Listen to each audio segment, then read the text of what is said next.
Good morning and welcome to our second session. I know session 1 was really good for everybody. I just want to confirm that the folks in the chat can hear what's going on in the room, so give me a thumbs up when someone replies, period. Well, okay. Our session 2 speaker, the future of flourishing, is Dr. Elizabeth Mauch, a leader who embodies the power of education to change lives. Dr. Mauch currently serves as the Chancellor of the Vermont State Colleges System, where her vision and determination are shaping a more accessible, equitable, and student-centered vision for higher education. Having the privilege to work within the Vermont State Colleges System during a dynamic and transformational period under the leadership of Dr. Mauch reminds us why representation really matters. As a woman in leadership, she models courage, collaboration, and purpose-driven innovation. Dr. Mauch earned her PhD and master's degree in mathematics from Lehigh University, her undergraduate degree from Vermont College, and completed leadership training at Harvard University. Her commitment to education earned her the Benina Education Award from Vermont for distinguished service. In Dr. Mauch's own words, "I'm making a difference by ensuring that every Vermonter, no matter where they live or what they earn, can access high-quality, affordable education that opens doors, strengthens communities, and helps our state thrive." It's my honor and privilege to introduce our Chancellor, Dr. Elizabeth Mauch.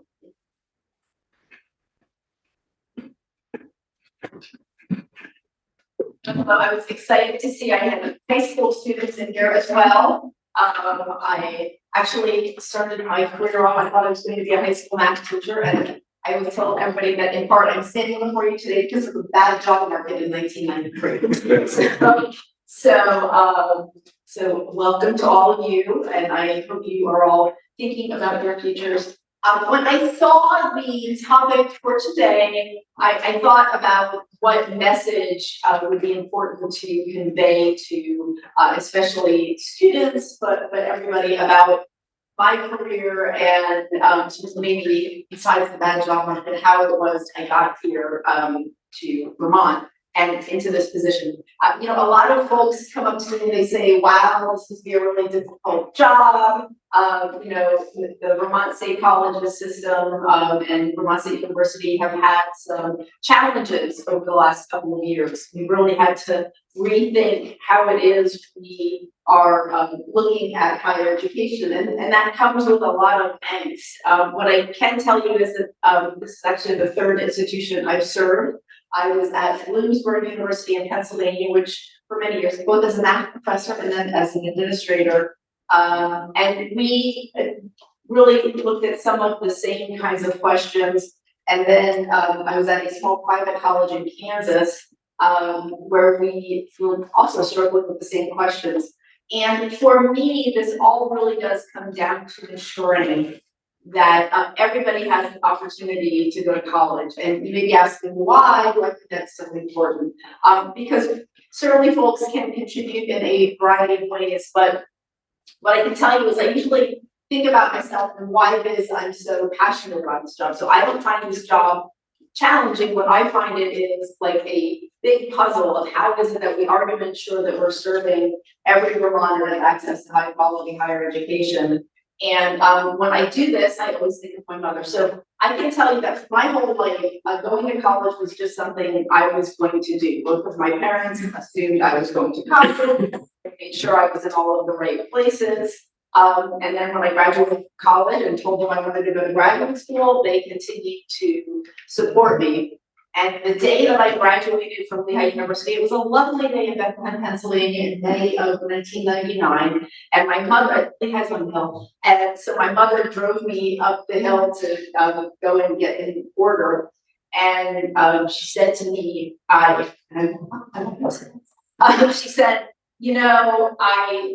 I always wanted to make sure that you could go to college because I was always told that college wasn't for people like me. So my mother was the daughter of a steel worker, which makes me the granddaughter of a steel worker, very proud steel worker. And that was the message she heard from the time she was very young. And I remember thinking at the time, well, that's sort of the difference between our two career trajectories was the stories that we were being told from the time we were very young. My mother also then right after that told me not to get a small head about what I was doing because where I was going, everybody had one of these doctorate degrees. So my mother would be like very excited, but also wanted to make sure she grounded me at the same time. So, and I will tell you that that little exchange with my mother has really been the thrust of my career. So I went to Bloomsburg University, which is actually very similar to the Vermont State University. We served a lot of first-gen students, we served a lot of Pell-eligible students, a lot of students who might not otherwise go to college. And many of them went on to do some really great things. One of the students that I had the privilege of teaching in what we call computer forensics course was the computer person when the Navy SEALs went in to get Osama bin Laden, and she was on the computer with them, telling them exactly what jump drives and everything they were going to need as they went into this house. And so our students from maybe, not auspicious startings really have this opportunity to make an impact and make a difference in our lives. And so that has been something that really has motivated me to ensure that everybody has this opportunity. And one of the things that I have often thought about as I've talked about these things is, so what does that mean? What does it mean? How can we help students to move from, thinking about college to actually being able to get through college? And I can tell you that as I've thought about this throughout my career, it has always been very interesting to me the way I thought about things. So as a math professor, many times my students would be having a lot of challenges with the content that I was teaching. And so I would look at, how can I teach this differently? What ways can I make it so students can actually understand what they're doing? And I would try a lot of different things. And I got a grant from the National Science Foundation. And this grant was to really look at, okay, how can we retain students in STEM subjects, math or science, biology, chemistry. And we did this, and the grant actually mostly paid for the students' tuition. And so we did all kinds of things. We had special tutoring sessions. I had faculty members who went to the dorms. We had the students who were successful back then. They were mentoring other students. And I, wrote many final report and said, look at these interventions that we have done. And those, I think, are the reasons that these students were retained in a STEM discipline. And then I became a dean of the College of Education. And one day, one of my faculty members came in and she said to me, I have a student who has not been showing up to my class. I'm very worried about him. I called him, I texted him, I think I need to go to his dorm room, there's something wrong, which was not something I had ever thought of. If a student didn't show up to my class, I didn't thought about it. And here it turned out that the student she had was a student who was in crisis. And because of her extra intervention, she was able to get the student some extra assistance, and the student was then also able to stay in college. And then even later than that, we would have students who would come and they would say, I really just got to go back home because my family is struggling to pay their bills, and so I'm the person that can work, and I will go back. And until I got to Kansas, we had a number of students who would come for the first semester and they would sit there with me and they would say, I cannot afford to go to college anymore, and they would leave. And the thing that I realized was that while there's a lot of barriers to higher education, there are the academic barriers. Some days you're just not really getting the material. Some days it may be the case that aren't quite seeing what the professor's saying, and that may be the reason that you don't stay. And sometimes you may be going through a crisis in your own life where things are challenging, and that might be the reason that you don't stay. But what I've actually found throughout the years is that how much money you have to pay to go to college is something that is the reason that a lot of students don't continue on. And so I've looked at a lot of different types of programs. So one of them is for our high school students is really looking at talking to students about what might college cost, what are the kinds of ways that you can go and get some kind of aid. I know right now everybody's worried about having a student loan and student loan debt. And so we're looking at that and making sure that we're helping students over those kinds of hurdles. And all of that. But one of the things that we're doing here in Vermont right now, and the reason I just absolutely love this job, is we are looking to try to get students to have free tuition who who are Vermonters to go either to the Community College of Vermont or Vermont State University. And so right now the legislature, they've worked with us very well, because actually we are an entity of the legislature. So the mission that I love so much for the benefit of Vermont is actually comes from our legislature. And they have been looking for ways to help students pay their college. And one of the things is to give for any family making $100,000 less. Those students can go to the Community College of Vermont completely for free. And now we're looking to mimic that at Vermont State University. So, it's kind of a tough financial time for all of us. So the legislature gave us some 1-year money, and we're able to let anybody whose family is making $65,000 or less come to college tuition free. And we're hoping to get parity between that, so that challenge with tuition and fees and all of that is something that students don't have to be worried about as they are going to college. And these programs are all throughout the whole country. There's several examples of them. And it's just been something that we've really looked at to try to encourage more students to actually go to college. So that has been something that I've been really excited to look at. So I think my whole point about this is really looking at, okay, for my job, these are some of the barriers that folks might have as they go to college. And here are the ways I feel like my job is just trying to lift those barriers. And I feel like this is a never-ending thing, an infinite game, if you will. Okay, if we have this barrier, how can we lift that one? If there's another barrier, how can we lift that one? Because I really do believe that the more folks who have opportunities to participate in higher education, the more opportunities that they will have to really help and contribute as citizens in ways that we don't even know today. I mean, everybody's talking about AI. Even a couple of years ago, none of us really knew about it. So what are the ways that people can really be helping and can contribute to society once they've been able to get higher education? And that really is my passion. And it comes from my mother. What I've often said is, if my mother were the one that had the privilege of being the Chancellor of the Vermont State Colleges System, she would just be doing a better job of it than I am. She would have paid off as a in addition to coming here to talk today.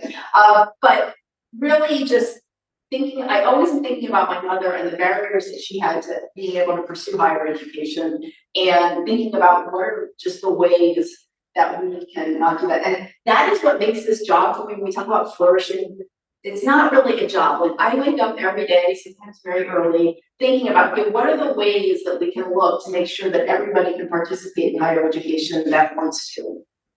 So I will pause there and see, does anybody have any questions for me? Because the other thing I've done in my career is something called, we now call it flipped classroom. So they tell you those math professors don't talk so much, let everybody else talk. So yeah. Well, how are we aligning with the small businesses so that our students will have an opportunity once they graduate? Very good. That's a question I have been, so he wants to know how we're aligning with Vermont business. So one of the things that we do at the Vermont State Colleges System is we do look at workforce. Actually, we were, the president and I were just at a meeting yesterday, 2 days, it must have been yesterday, where we were looking at workforce data to say that. So somebody once said to me, how is it that you're predicting what the next jobs might be, or how are you able to help Vermont move forward with the kinds of jobs that might be important for the future?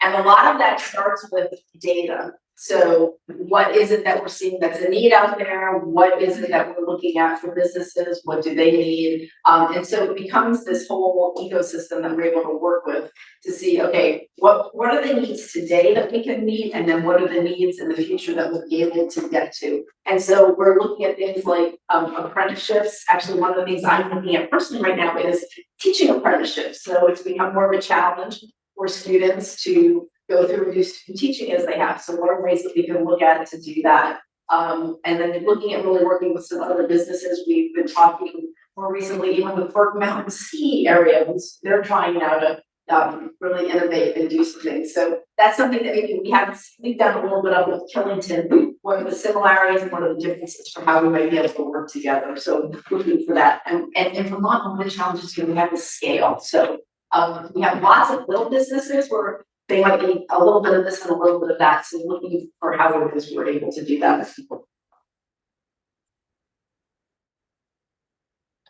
Could I just confirm a couple data points? I feel like I kind of heard, but I'm not sure.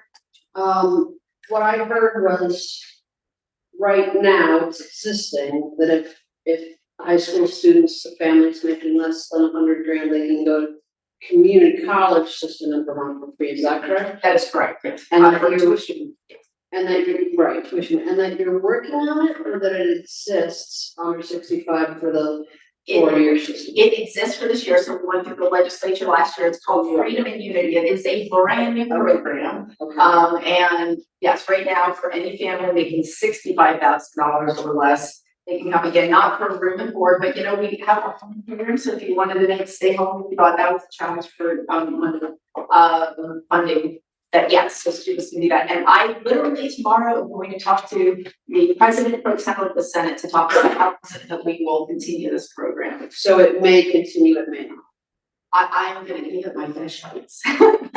Apparently, this is the way you do it. You start and you say, you know, we're gonna do a test case and what is working, and then we continue on. So I will say that our legislature has walked hand in hand with us. You know, when we had some of the challenges, they made sure that they really helped us financially. They helped us in looking at everything. And since I have been here, and this will be my third legislative session that I'm going through, you know, they come up to me in the halls, what do they need? And what I have said to everybody is, you know, Vermonters are worried about paying for college, and we know that we want to get more of them into college, and so this would be a way that you can help. And they have stepped up and looked to see how we can do that. It's a tight legislative session, but that's what we're going to do.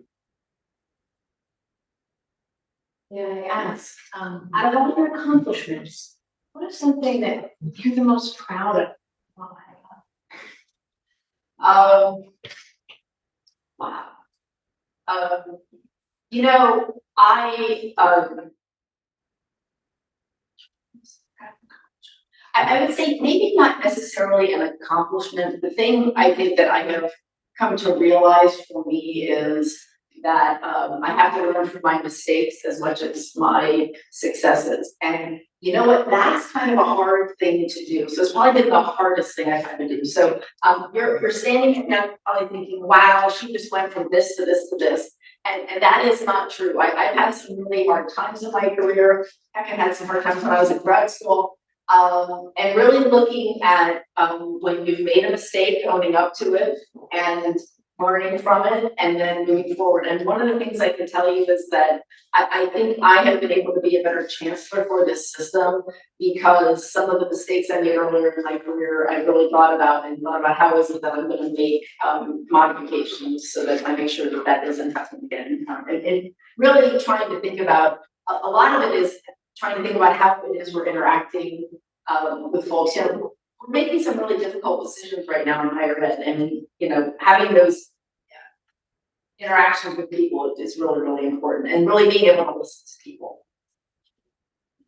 I think yes, you are going to continue to promote the Vermont community, like the sense of Vermont community, the one for all, type of mindset that most Vermonters have.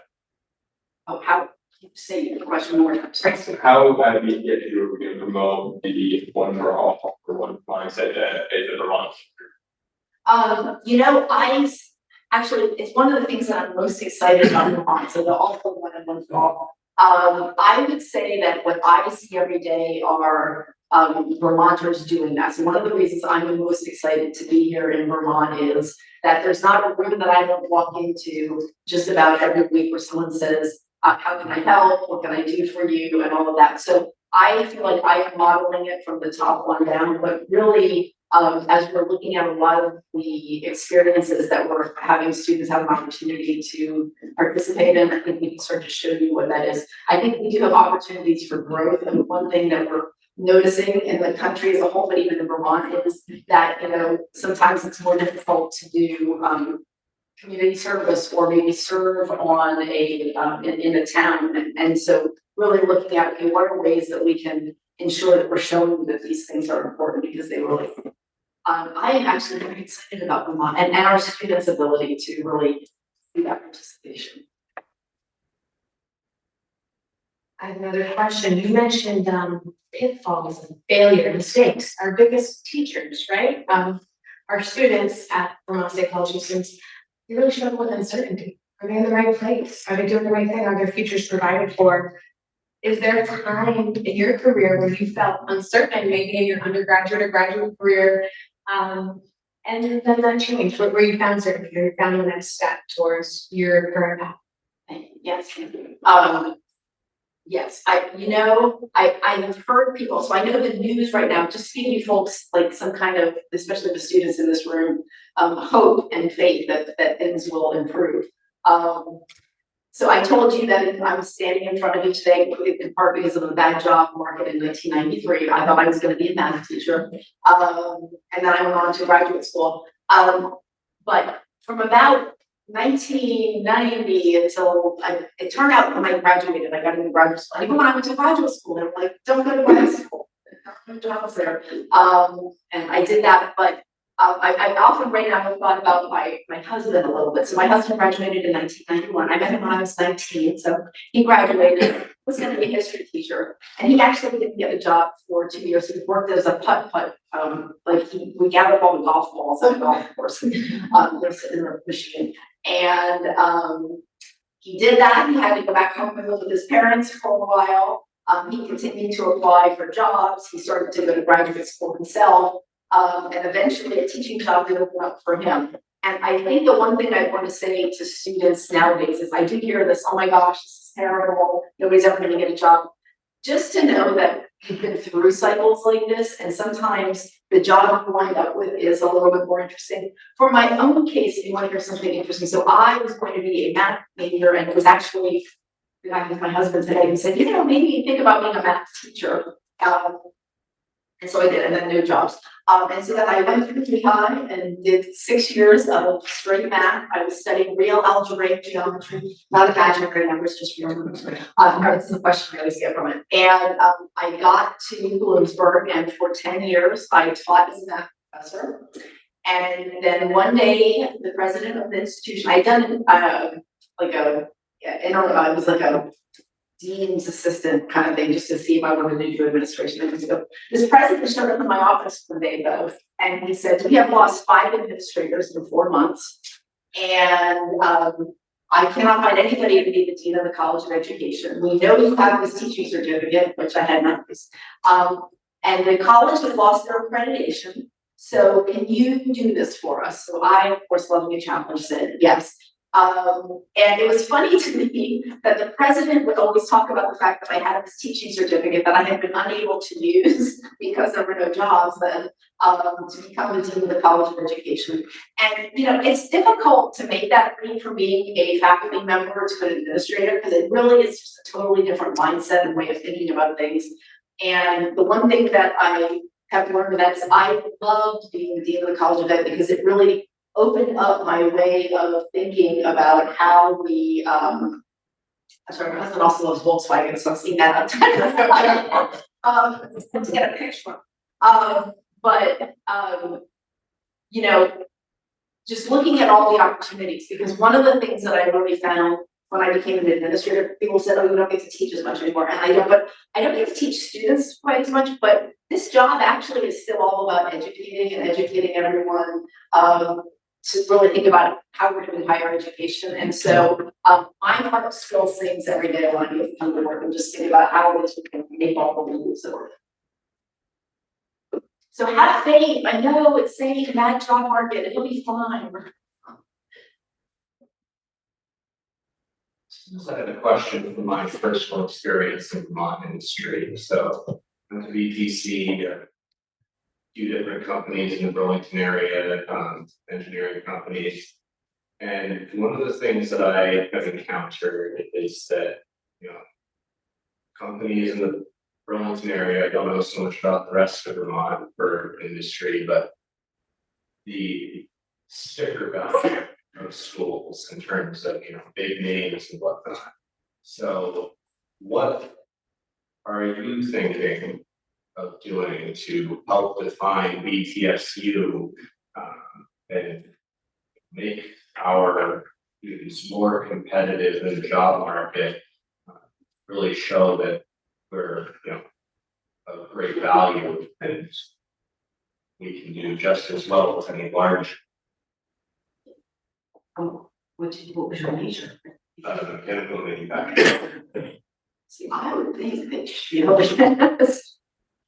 You know, certainly, in the country, there are certainly some institutions where everybody kind of knows what it is and knows the name of it. One of the things we have really been trying to do that I think has been done for many years is really starting to talk about our graduates and what that means so that people can start to see. I have tried to start to engage businesses or even though we have workforce so that people are aware of who we are and what we do. And I know one of the challenges we've had over these last couple of years has been the variety of different names that we have, but we have almost no name recognition. So really looking at how can we do that and showcasing some of what it is our graduates do.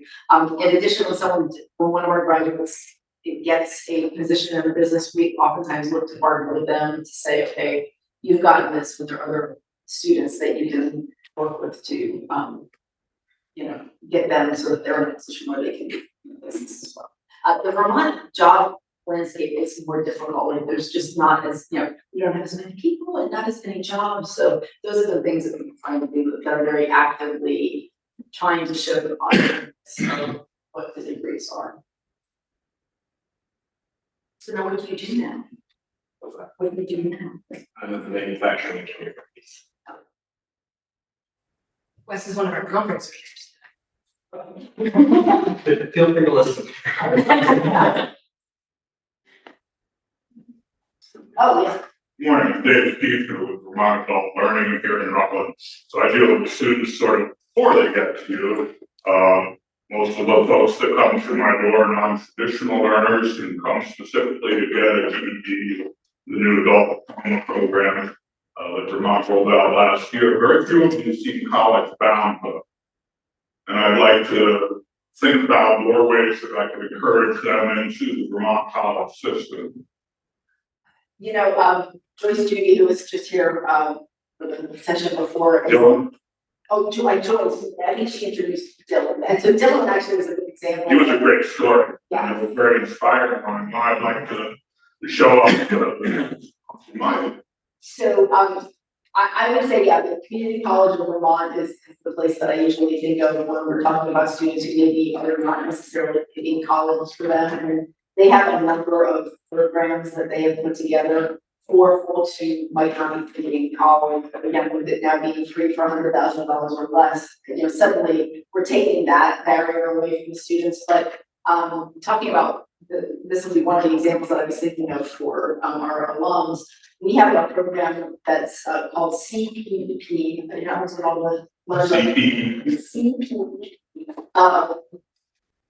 I'm not going to try to remember it, but it is an CPP, and it is an opportunity for both who maybe are interested in some kind of a position who don't maybe have the requisite skills or degree yet. And what they can do is we can match them with an employer so they can be working and starting to take some classes just to see what it is they might be able to do. So I would say looking for, I think if we just say to them, oh, we'll go and get a master's degree, that may be a little bit too much, but starting to have success with goals. We're saying, okay, start taking a class or two, work with this employer and go that way. And actually, Walker was actually located right here in Rutland, works with those students an awful lot to try to figure out their programs with us.